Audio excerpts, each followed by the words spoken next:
अस्सलामुअलैकुम रहमतुल्लाहि वबरकातुहू। जी हाँ नाजरीन, एक और भारतीय मुसलमानों की तारीखी मस्जिद मथुरा शाही ईदगाह के बदले हिंदुओं की जानिब से 20 एकड़ ज़मीन की पेशकश की गई है। दोस्तों, आपको बताएं कि मथुरा में श्री कृष्ण जन्मभूमि मंदिर मामले के अर्जी गुजार और हिंदूवादी लीडर फलाहारी महाराज ने ईदगाह कमेटी को एक ख़त लिखा है। उस ख़त में मुस्लिम फ़रीक को शाही ईदगाह की 2.25 एकड़ ज़मीन के बदले मेवात में 20 एकड़ ज़मीन देने की पेशकश की गई है। फलाहारी महाराज ने कहा है कि अगर मुस्लिम फ़रीक अदालत से बाहर समझौता करना चाहता है तो हम इसके लिए तैयार हैं। उन्होंने कहा कि हम मेवात में 20 एकड़ ज़मीन देने के साथ मस्जिद की तामीर में आने वाला खर्च भी उठाने के लिए तैयार हैं। फलाहारी महाराज ने यह भी कहा कि आप भाईचारा निभाने की बात करते हैं, इसलिए हम भी भाईचारा निभाने के लिए तैयार हैं। वाज़ेह है कि श्री कृष्ण जन्मभूमि और शाही ईदगाह मस्जिद का मामला काफ़ी अरसे से कानूनी तनाज़े में है। इस मामले की समाअत के दौरान सुप्रीम कोर्ट ने हिंदू फरीक और मुस्लिम फरीक को आपस में बैठकर तनाज़ा हल करने के लिए लोक अदालत के ज़रिए मुसालहत का रास्ता इख्तियार करने की इजाज़त दी थी। हिंदू फरीक की जानिब से लोक अदालत में शिरकत की गई, लेकिन मुस्लिम फरीक की जानिब से कोई नुमाइंदा वहाँ मौजूद नहीं हुआ, जिसकी वजह से इस मरहले पर कोई समझौता नहीं हो सका।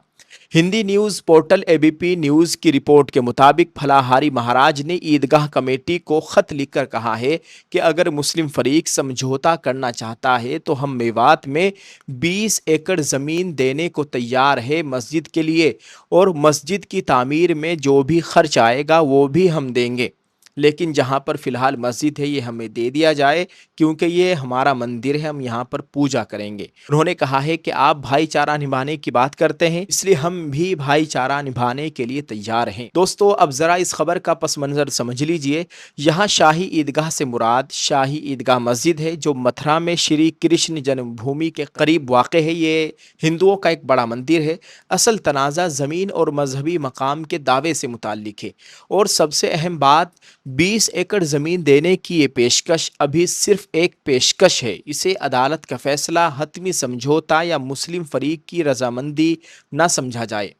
दोस्तों, आपको बताएं कि अब असल सवाल ये है कि अगर एक मजहबी मकाम के तनाज़े में ज़मीन के बदले ज़मीन देने की तजवीज़ सामने आती है तो सवाल ये पैदा होता है कि क्या ऐसे मजहबी और तारीख़ी तनाज़ात का हल इसी तरह बाहमी समझौते से निकाला जाएगा, या फिर अदालत तारीख़ी दस्तावेज़ात और कानून की बुनियाद पर फैसला करेगी। आज मुल्क में बाबरी मस्जिद, ज्ञानवापी मस्जिद, संभल की शाही जामे मस्जिद, भोजशाला कम्प्लेक्स यानी कमाल मौला मस्जिद, जो कि तकरीबन 700 साल से ज़ायद कदीमी पुरानी मस्जिद थी, जिसको मंदिर के हवाले कर दिया गया, आज उसमें पूजा हो रही है जहाँ पर कल नमाज होती थी। अल्लाह खैर का मामला फरमाए। और दूसरे मजहबी मकामात से मुतालिक मुख्तलिफ तनाज़ात और कानूनी मामलात ज़ेर बहस है, लेकिन हर मामले की अपनी तारीख़ और कानूनी हैसियत है, इसलिए सबको एक ही नज़र से देखना दुरुस्त नहीं होगा। अलबत्ता एक बड़ा सवाल ज़रूर है कि अगर मजहबी मकामात के तनाज़ात एक के बाद एक सामने आते रहें तो इसका असर मुल्क के भाईचारे और समाजी अमन पर क्या होगा। मेरी नज़र में ऐसे मामलात में जज्बात और इश्तियाल के बजाय आइन, कानून, अदालत और बाहमी अमन को बुनियाद बनाना चाहिए, क्योंकि मजहबी मकामात सिर्फ ज़मीन का मसला नहीं होते, बल्कि लोगों के मजहबी जज्बात और अक़ीदे से जुड़े होते हैं। बाबरी मस्जिद के फैसले के बाद यके बाद दीगरे मस्जिदों को निशाना बनाया जा रहा है। अब जगह जगह मस्जिदों के नीचे मंदिर तलाश किए जा रहे हैं और ऐसे मामलात सामने आ रहे हैं। इसलिए ज़रूरी है कि किसी भी फरीक के साथ नाइंसाफ़ी ना हो और हर मामला कानून के मुताबिक हल हो। मथुरा में 20 एकड़ ज़मीन की जो पेशकश सामने आई है, अब देखना यह है कि मुस्लिम फरीक इस पर क्या रद्द-ए-अमल देता है और आगे कानूनी तौर पर क्या पेशरफ्त होती है। अल्लाह ताला खैर का मामला फ़रमाए।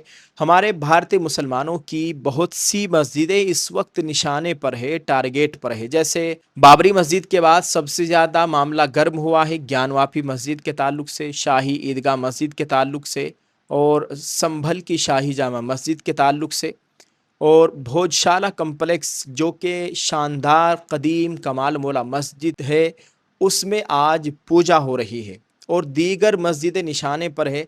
अल्लाह ताला खैर का मामला फ़रमाए। मौलाना महमूद मदनी साहब ने एक मौके पर कहा था कि जुल्म के ख़िलाफ़ जितनी देर से खड़े होगे اتنا زیادہ ظلم بڑھے گا اور اس ظلم کا مقابلہ کرنا ہوگا۔ کچھ اس طرح کے ہی کلمات کہے تھے ایک پروگرام میں ایک میڈیا کے سامنے مولانا محمود مدنی صاحب نے۔